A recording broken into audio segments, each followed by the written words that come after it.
we never learned at school to deal with images. We are learning writing, reading, calculating, but we are not learning to be well prepared with images, really to question where they are coming from, what is the need for a special picture. That is something I'm really interested here in Vienna to deal with. And I think that's a good start for the institution as well. Welcome to Subtext and Discourse Art World Podcast, highlighting unique perspectives on contemporary art and photography. I'm your host, Michael Dooney. Today, I'm speaking with Felix Hoffmann. Formerly the Chief Curator of CO Berlin, he is now the Artistic Director of Foto Arsenal Wien, the new centre for photography and lens-based media in Vienna, Austria, which opens this Friday, the 21st of March, 2025. He's also the Director of Foto Wien, which is a member of the European Month of Photography, and Austria's largest photography biennale, which will next take place in October later this year. Felix tells me about relocating from Berlin to Vienna, opening a new photography institution in 2025, the inaugural exhibitions of Foto Arsenal Wien, and his commitment to promoting education around visual literacy.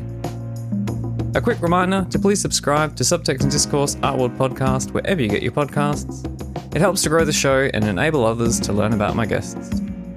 Now, without further ado, please enjoy my conversation with Felix Hoffmann. It opens in 2 weeks, doesn't it? Or 3 weeks? Yeah. No, 2. Yeah. 2 weeks. 14 days, yeah. Mm-hmm. Oh my gosh. Is there still a lot to get done? Yeah. Yesterday I had a meeting with some people and they said, okay, wow, there's a lot to do in 2 weeks.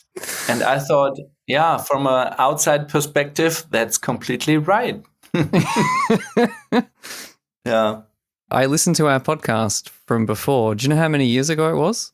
It was in 2020 or 21? Yeah, 2020. Yeah, 2020, yeah. Yeah, so a lot's happened in 5 years. That's true. Oh my God. I still use really a lot. You made a picture. Yeah, a portrait of mine. I still use it. Yeah. And sometimes I think I should do a new one because I'm older now. But when we spoke, you were the Chief Curator of CO Berlin. I remember where we were sitting and everything. Now you're the Director of the Foto Arsenal Wien, Vienna, which is opening, we've just said, in 2 weeks' time, Friday the 21st of March, 2025. You were at CO from the beginning, from 2005, weren't you? Yeah, it was not really the beginning, but it was the start, I would say, of a professional structure, navigating in a professional structure with CO Berlin. So we were still at Linienstraße in a kind of laboratorium building. And then we moved in 2006 back in the big post office. And there we had 7 wonderful years with a lot of fantastic exhibitions we could realize with Nan Goldin and Robert Frank and Gregory Crutzen and a lot of interesting people we had there. It was really like, how do you say it in English? A summer fairy tale? No, but in German it's Sommermärchen. You know, okay, it's kind of where you do something what you cannot imagine. And then we moved in 2013 out of the building and opened 14, the America House at the Zoo train station. Yeah. And what prompted the move? Because I guess you were there for such a long time. Yeah, almost 18 years is always a stage where you have to think, especially as when you are in your late 40s, if there is another opportunity to make something different in your life. And then there came this idea up here in Vienna to build a new center for photography, mainly for the city, but as well for the country, because Austria is a small country and has some old traditions. But then I thought, that's an interesting structure to build up a new institution from scratch, to develop a new kind of infrastructure for the city and to rebuild an old industrial building and to build up a team and everything what is necessary for a new institution. Yeah, because I read that the city of Vienna initiated it in 2022 as a media literacy center. Is that right? I'm not sure. It was always dedicated to photography. I added lens-based media, and we are together in a building with the Austrian Film Museum, which has a great tradition, and they have a kind of lab there. So no cinemas, but we are in connection to the moving image world as well. So I think that's a great initiative and a good combination. And we are surrounded by the training area of one of the big theaters and the opera house. And then there is next door the military museum. So there are some kind of cultural hubs already existing there, and we are now implementing the Foto Arsenal there. Yeah, because I know the Museum Quarter, Vienna, like that's quite a big complex of museums, cultural institutes. What's the proximity to that spot? Yeah, the Museums Quarter, was an initiative in the N90s. There are 3 big institutions existing there. And I think the Arsenal Quarter, which is an old army base, the idea is to decentralize cultural structures in Vienna, because everything in Vienna is very much located in the first district, so in the heart of the city. Yeah. And to bring impulses to other areas in the city, that's the aim of the government. And I think that's quite interesting as well. We have some, aspects we have to jump over. We have no bus station, we have no public transport. So we are located in a kind of park, like the Serpentine Gallery in London. So there are some aspects we have to solve in the next decade.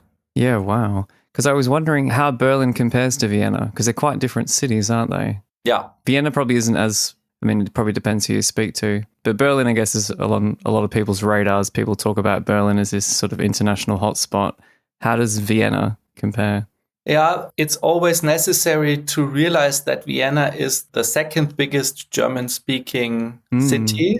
So it's coming directly after Berlin. It's not so international than Berlin related to the art world. It's not a production site where a lot of artists are living, but there's a great tradition. I think there can be more in the field of new media, and Foto Arsenal, I think, is a good impulse to bring this aspect to the city. And we are as well connected to 2 festivals. So we have the traditional Foto Wien festival, where we do traditional kind of photo month. And we are related to the Vienna Digital Culture Festival, what we are doing with our sister institution. It's called Vienna Kunsthalle. There we are more into digital, immersive, contemporary art. So you see a little bit how Foto Arsenal as well is located, between traditional photography and contemporary digital questions, because that is really something surrounding us as well, these kind of questions. What's coming next? What's coming in the future? And I think for photography, that's really necessary. Yeah, I was wondering that. I was going to save this question for later, but I think we might as well talk about it now. When we first spoke, as in when we first recorded 5 years ago, AI wasn't a thing, and now it's quite ubiquitous. And we're kind of getting to the point where AI-generated images are difficult to distinguish from traditional photographs. Do you think, or is maybe part of the impulse of having something like the Foto Arsenal a way of being involved in the kind of new generation of what photography will become?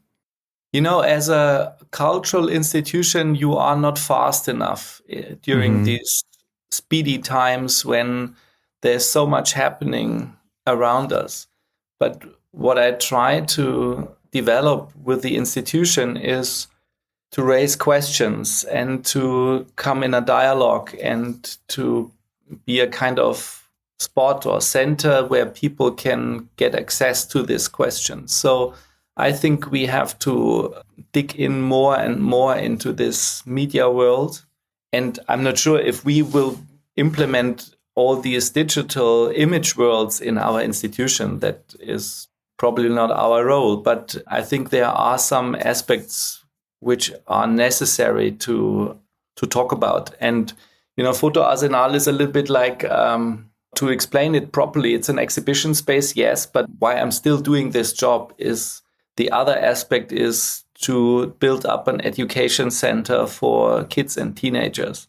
And so we implemented in the building 2 seminar rooms, a dark room where you can really play with analog techniques and to explain kids what kind of magic systems are in these, when a light comes on a piece of paper and what's happening there in this room where only red light is allowed when you when you develop pictures.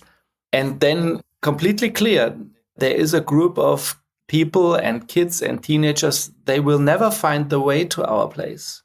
No question about it. So we are developing structures with schools. We are going in parks. We are going in charity structures to build up a kind of interaction system with other institutions and building up a kind of outreach program where we are more present with that, what we are interacting with. So education is always a little bit describing that a top-down system. Yeah, you are coming with a knowledge to someone and you try to explain something, but we want to do it more playful and more equal, so eye-to-eye level, and to develop something what, besides the exhibition space, can be more fruitful in a contemporary image world. So it's talking a lot about media competence, what I try to build up here. Yeah, I remember we've spoken about it a few times, I think, just the importance of visual literacy and how we're not really taught how to see images and how to read them and understand them. And I know that the education program at the CO was something you were also really passionate about. When the CO started, or when it was growing up, let's say, the social media landscape and the kind of digital photography landscape and everything that we know now didn't exist. And I suppose CO, like its contemporary institutes like the Photographer's Gallery, are already established. People know where they are, they know their role and things like that. You sort of just touched on it now, but how are you maybe addressing some of the challenges of opening a brand new institute now in 2025 for reaching audiences and getting people to engage with the physical space? That's really a hard question. So there are several aspects we have to solve. It's the program on one hand, and on the other hand, I think exhibitions are the motor or the energy giving something, or the impulse in this new structure. And I think we had already here in Vienna in the Museums Quarter kind of training year where we had a small exhibition space where we did some exhibitions, and we had wonderful exhibitions only with a pure female program. And now we are going into I would say, more traditional program where we try to establish the institution to a wider audience, because it's really necessary to involve a wider audience, because you can do fantastic exhibitions, but if nobody's coming and joining, it's a little bit a problem as well for me and my team. If only 1 or 2 persons are joining us, and it's something it has to develop, and this needs really time. We are talking about 5 to 10 years to really establish and implement the institution in the city of Vienna. Yeah. Is that part of the reason you selected Magnum as an institute to grow like the initial exhibition? Because although the topic is distributing and archiving images, but you're doing it under the archive of Magnum Photography, like the agency. Exactly. So Magnum has a great tradition, founded in 1947, responsible for the copyright, and you can wonderfully explain how images are distributed and circulated over, in especially 20th century, very traditional systems, and then how images became iconic. And the whole exhibition is more related to the archival structure of Magnum. So I selected 18 case studies out of the Magnum archive. So traditional black and white photography, where you can see how pictures were developed, printed on a contact sheet. Then the selection process started on the contact sheet. One picture was selected, enlarged, then this enlargement as a print was put in an envelope and then sent to newspapers and magazines and other agencies. And this really is another time field, Yeah. We press now a button and send a picture in seconds to the other part of the world. And this is really, someone came from another country. It took weeks to bring the pictures to distribution circulation processes. And, this is what we try to show with magazines and newspapers and everything around.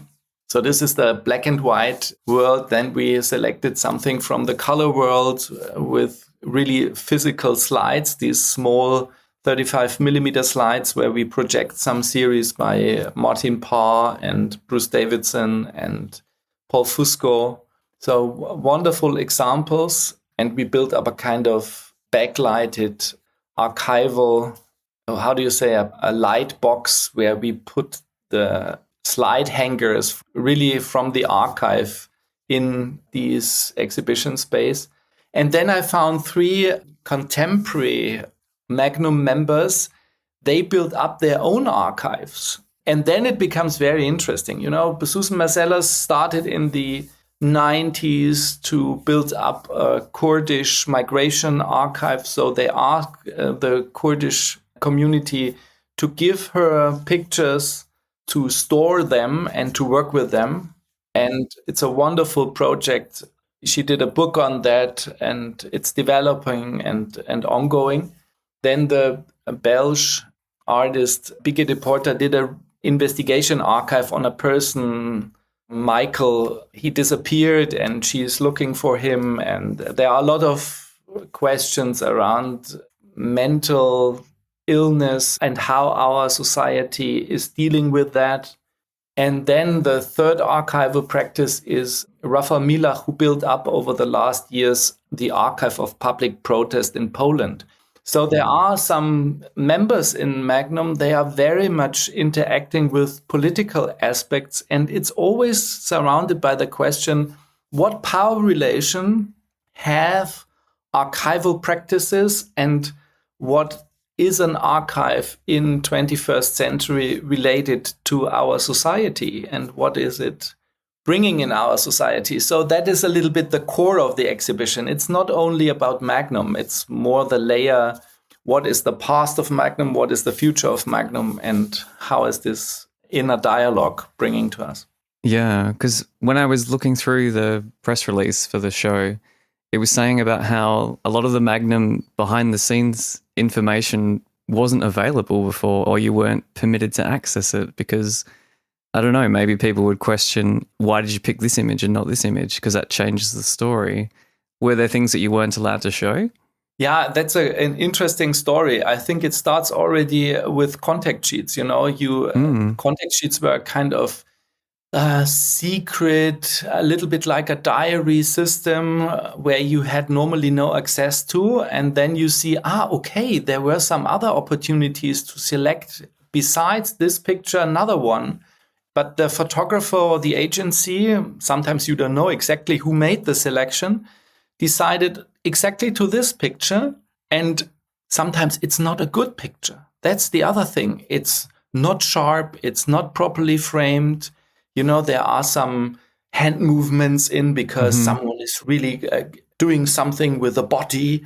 And then you realize, but this picture, as a bad picture, became iconic. And that has nothing to do with the quality of the photograph. It has more to do with the circulation process.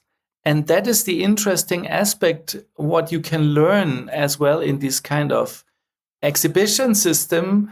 When you see, okay, it was published so often, so widely, and this was or is the reason why this picture burned in our memory and heads. Yeah, I think I remember from the symposium in Paris late last year during Paris Photo to kind of introduce some of the topics. And when Susan Meiselas was talking about some of her images that have essentially taken on a life of their own, that they're separated from the authorship, like they're not connected to her anymore. Like that people would know the images and they would have seen them on T-shirts and other places, but they're removed from their original meaning. Exactly. Yeah, that is connected to a photograph she shot in Nicaragua she always names the picture a Molotov man. And this picture who really has a special political meaning as well, because it became an icon related to a public protest there, developed an own life. And suddenly it was not controllable for her anymore to deal with this picture and to keep the copyright as a photographer on this man throwing a burning bottle to probably the other side of the street. And suddenly people painted this picture on walls and sprayed it there as tags.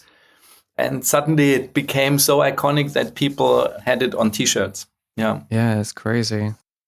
Parallel to the Magnum exhibition, there's also a solo show from Simon Lehner, Clean Thoughts, Clean Images. I wasn't aware of his work before, but he's an Austrian photographer. How was he selected as part of the inauguration of the Institute? So he's a very young position based in Vienna, and we always try to bring a prominent name or prominent names in dialogue with a less known talent, unknown artist, unknown practice, unknown position in the exhibition in a dialogue. And Simon Lehner built up over the last years a combination of his own family archive and a pop cultural archive. So pictures from the internet. And he's combining these personal pictures with that image world we are surrounded with. And then that is the interesting thing. He's morphing these archival practices in a virtual 3D room. And in this 3D room, photography becomes three-dimensional. And then he's working with robot techniques and cutting out of thicker wooden boards a kind of relief structure. And then with these robot techniques, he's doing a airbrush painting system, interacting himself with the airbrush robot. And then at the end, you have a result where you enter the space and you see the pieces on the wall and you think, oh, this has really nothing to do with photography, because it looks like a sculpture or a painting. But the fundament of these artworks he's doing is totally photography. It's really a kind of archival practice, interacting with memory, his family tradition systems, and our cultural practice. And I think this is really interesting to look into the future, what photography can be. And I think the dialogue with these two archival practices are as well very interesting. So I thought it's a good combination. Yeah, absolutely. If I think back to going and seeing like foam talents over the years and some of the really experimental approaches that certain photographers take, I have noticed that definitely in the last, well, probably for longer, but certainly in the last 10 years, there's this emphasis on photographers using a multidisciplinary approach where they're bringing in elements from a lot of different places. Yeah. Like, have you seen that as well a lot more, or do you feel like that's where photography is going? It's more synergistic with other mediums and not just limited to cameras? Yeah, it's always the question when the technical aspects are taking over questions of the content. I think there are these two layers, Is it only a play with new technical aspects, or are there interesting layers that the technical aspects are providing to us as a society? And I think that's always in photography very necessary to look at. But sometimes I'm not sure if the content is strong enough.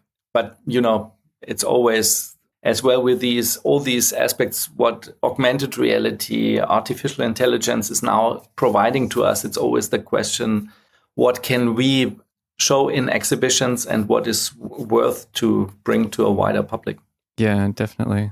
Are you able to talk about any of the future plans for the Arsenal Wien, or is the focus at the moment just on the launch? No, of course. No. The program is fixed until mid next year. So it's we will show after the Magnum show a retrospective as well, very traditional on Henri Cartier-Bresson.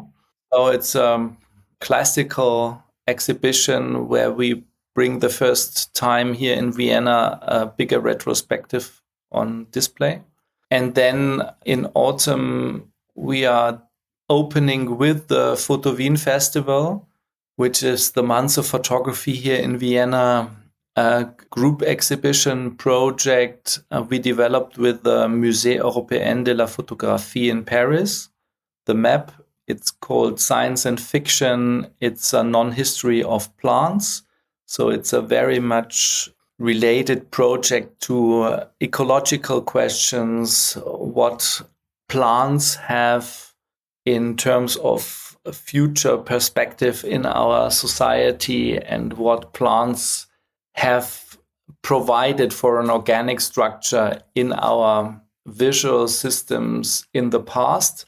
So that is something where photography is merging with literature, with movie systems, because plants were very much prominent in other medias as well. So this exhibition will raise a lot of questions, and the exhibition is very much related to the topic of the festival, which is talking about dynamic futures.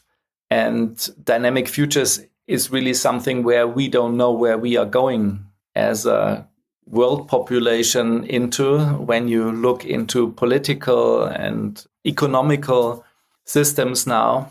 It's an open question, and the future is dynamic. Yeah. You mentioned the Foto Wien, or the European Month of Photography, Vienna. Is that initiated by Foto Arsenal, or are you in managing it or in charge of it? Yeah, exactly. I'm the director as well of this festival, and we are organizing everything. So it's a kind of infrastructure where we want to be the hub of all activities in Vienna for 4 weeks related to photography and lens-based media, and building up a kind of new bridging and infrastructure system with other institutions, but as well with commercial galleries, with artist studios, with initiatives to bring Vienna for 4 weeks into a kind of vibrating system. And that is something we try to be. So we are there, a part of the European Months of Photography, and our sister institution or sister festival just opened in Berlin last weekend. Yes. Where I was responsible for in 2016 and 18. And now I'm here in a kind of equal system, but very much related to this festival topic and Europe. Mm-hmm. When does the festival take place? It opens October 3rd and will end beginning of November. And I know that EMOP in Berlin had different opportunities for galleries and institutes and organizations to participate. Is it a similar structure in Vienna? Yeah, it's a very similar structure. So everybody who is related in the city to photography can apply. So it's an open call system, and then a jury comes together and is selecting 120 projects. And then we open the month of photography with the opening days, where we make a strong discourse program, inviting a lot of international scholars, artists to Vienna. And we are doing an own book fair. We're making reviews and inviting hopefully a lot of people and bringing a lot of people to Vienna to have at the opening weekend, a big gathering. Wow, sounds really exciting. Yeah, you should come. I'd like to come to the opening in Vienna, but there aren't any EasyJet flights from Perth to Vienna. You used to live in Vienna, didn't you, years ago? Yeah. How do you explain it? My interest in culture started in Vienna when I studied here sculpture and arts at the Art Academy in the mid-90s. And then I moved to Berlin to finish my studies in art history.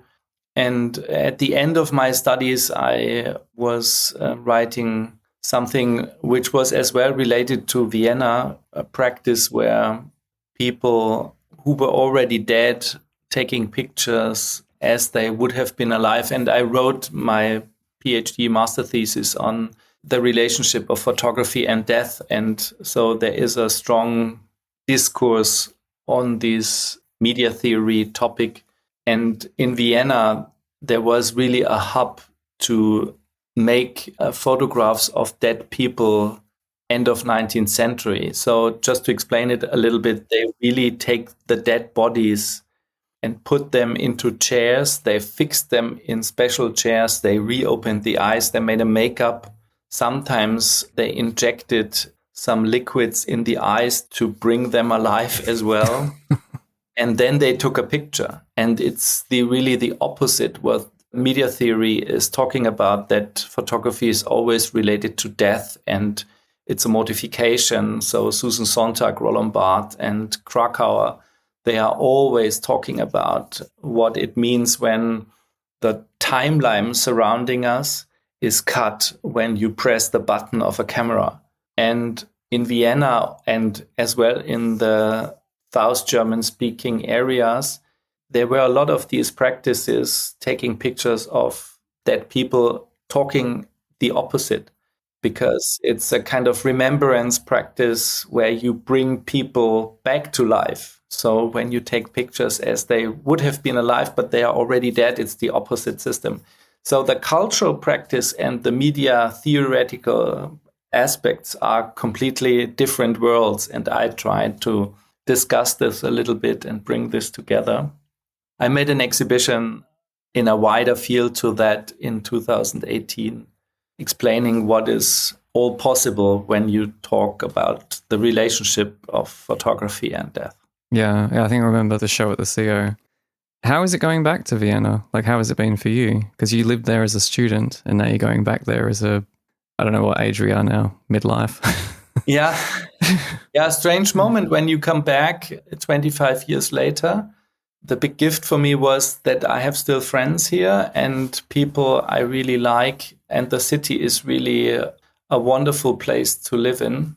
And I think it's a good playing ground and field to interact with the medium now, especially when we are talking about all the structures which are possible in nowadays, when we are talking about media competence, when we are talking about questioning pictures for a future generation more and more, because there are so many pictures coming every day in our brains over these small boxes we are carrying with us. And the smartphones are providing every day so much access to the image world, but we are not really prepared for that. And I think that is really something what is necessary to talk and to think about. How can we really navigate through this image world, and how can we help younger generations? And I, as well as you, we never learned at school to deal with images. You know, we are learning writing, reading, calculating, but we are not learning to be well prepared with images and really to question pictures, where they are coming from, what is the need for a special picture. That is something I'm really interested here in Vienna to deal with. And I think that's a good start for the institution as well. Yeah, I think I've noticed I'm more conscious of that kind of thing now. I think having children and seeing how, particularly my daughter, because she's 4 now, how she naturally takes pictures with her phone, and how, like, my little boy who's 1, and my daughter did this as well, they'll just pick up objects and pretend that they're taking photos with them in the way that you would take photos with a camera or with a phone. But yeah, their relationship to images, and especially to digital images, but I think just to reproductions of anything, is quite different to how it would have been for us, definitely in the 80s. Have you seen, at least through the education work that you did with CO, have you seen generational changes through the work that you've already been doing? Yeah, the access to the image world is much easier. You know, it shifted so much in the last 10 years. And all the social media channels are so easy accessible as well in terms of violence, in terms of sexual content, all these things where you think as a father or someone who is related to a younger generation, how should they deal with that? Mm. And as well, all these aspects of economical implementations, who has an interest that you see special contents from the image world? And I think that's something we have to question more and more, and really to prepare this group. It's, on the one hand, it can be very playful, I think. Yeah. And on the other hand, it should be implemented in our heads that we always ask, who has an interest in that? And what is I always say, what is the forensic of an image? What is the question behind when a picture is coming to our phones? And sometimes there are always the same pictures coming.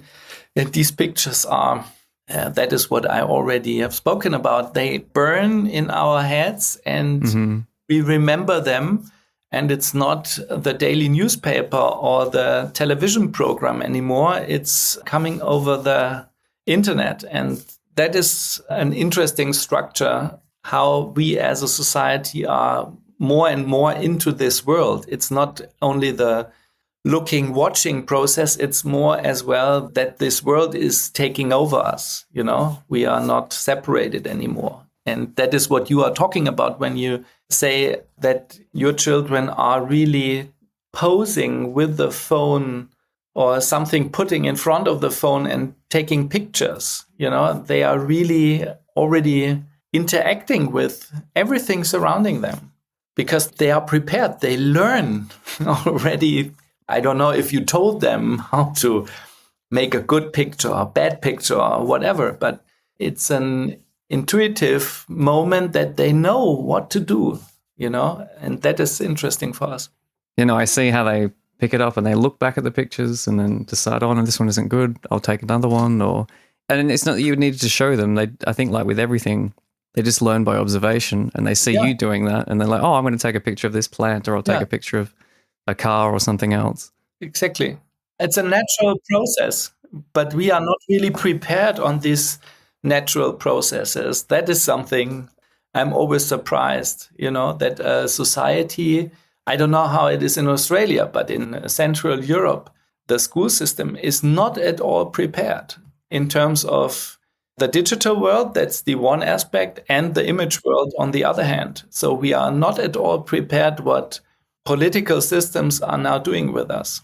Yeah, I was wondering this in the context of Magnum and thinking about how there's countless numbers of iconic images from the 20th century, but there were fewer images, and I guess they were carefully selected and curated, and they appeared and they burned into our collective consciousness. But now, because we're flooded with images, they don't have as much time to leave an impression. I think that even just the way with Magnum that they were coming through the news cycle and how images and news are cycled through our consciousness at a much more rapid rate now. We don't have the time to process them and to think about them in the same way that we used to. No, it's much faster. When you realize that Life magazine in the US had about a distribution of 8 million magazines per week before TV came. So we are talking about the 60s, 50s, Wow. 60s. And there were up to 7 people reading one magazine. So they had a distribution of about 49 million readers per week, and that's a kind of complete different distribution system and channel system. And then TV arrived, and parallel to TV, the whole magazine world became more and more important for information distribution. And now it's completely shifting. Who's watching linear TV?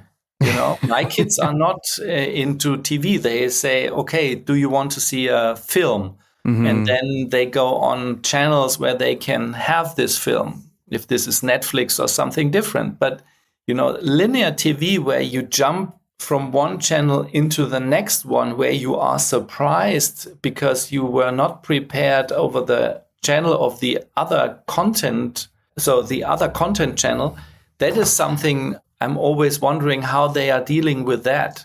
It's the same when you open a newspaper, you read an article.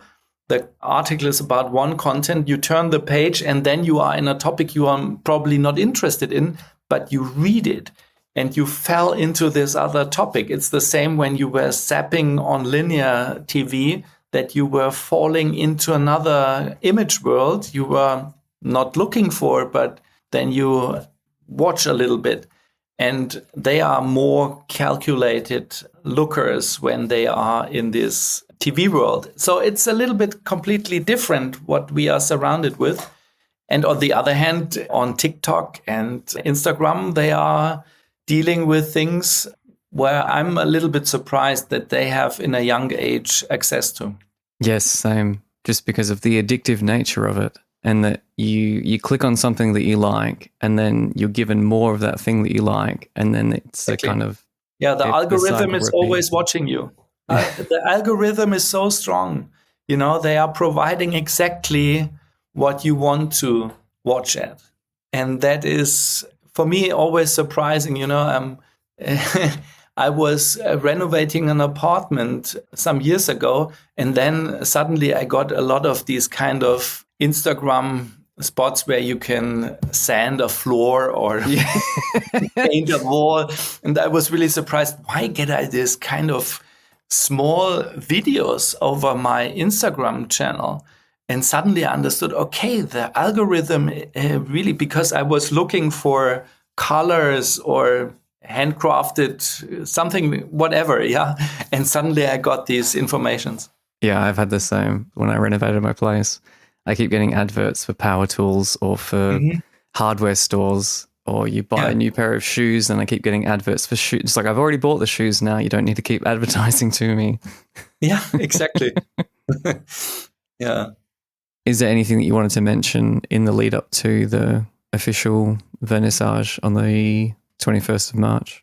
No, the opening of the institution will mark a kind of start where we try to bridge into other institutions and initiatives in Vienna and Austria. So we understand us as a hub for photography and lens-based media, but we are as well a place to interact and to collaborate with other institutions. And for the start of the Foto Arsenal, there hopefully come a lot of people, and we have hopefully a good and long party. Yeah, I hope so too. It's really exciting. I'm very upset that I won't be able to make it, but I hope to visit at least at some point later this year. Yeah, it would be a pleasure to welcome you later. Thanks, Felix. I hope you enjoyed my interview with Felix Hoffmann. If you're fortunate enough to be in Vienna, I'd encourage you to join the opening of Foto Arsenal Wien this weekend. In the show notes, I've included links to the New Photography Institute, the European Month of Photography, and the various social channels where you can stay up to date. Don't miss the latest episode of Subtext and Discourse Art World podcast by subscribing wherever you get your podcasts. If you think your friends or colleagues would enjoy the insights from my guests, then please feel free to forward them a link to the show. You're also welcome to send any comments, feedback, or questions about this or previous episodes of the program, whether through the contact form on my website or via social media. That's all for now. Thanks again for tuning in. My name's Michael Dooney, and you've been listening to Subtext and Discourse.